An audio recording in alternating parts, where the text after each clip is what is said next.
before we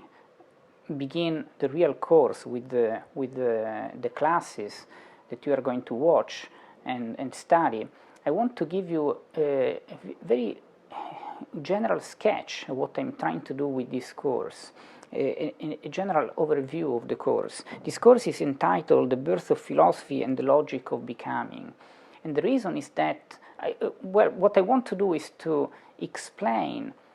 since the birth of philosophy in ancient Greece, to explain the development of the main issues in philosophy, the main topics and branches of philosophy, that in history will be coming back again and again, in different ways sometimes, but the main topics and issues will always be the same. So Greek philosophy, ancient Greek philosophy, is really rich from this viewpoint. And there is, the way I see it, there is a logic, a rational logic, that helps us understanding how the philosophical rationality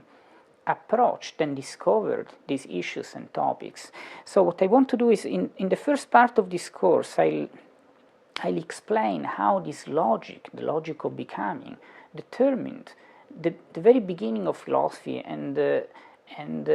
brilliant way in which the pre-Socratic philosophers, so the philosophers that characterized the very first moment in the history of philosophy before Socrates,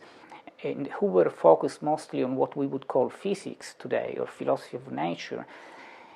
highlighted and outlined the main dispute in philosophy between Parmenides and Heraclitus, and the brilliant answer to this dispute that came from Aristotle. But what I will try to do is to highlight the logic of becoming as the underlying logic that determined this entire process. And then I'll focus on space and time in Aristotle and also St. Augustine, because I want to use space and time as a lab to test the logic of becoming in a very specific case, which is very relevant today too because of our contemporary science and culture.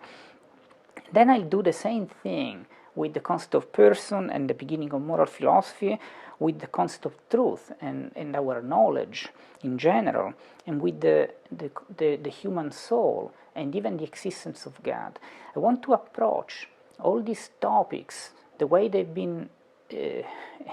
explained and discovered for the first time in the history of human thought, from the viewpoint of this logic, because I think that if we manage to really handle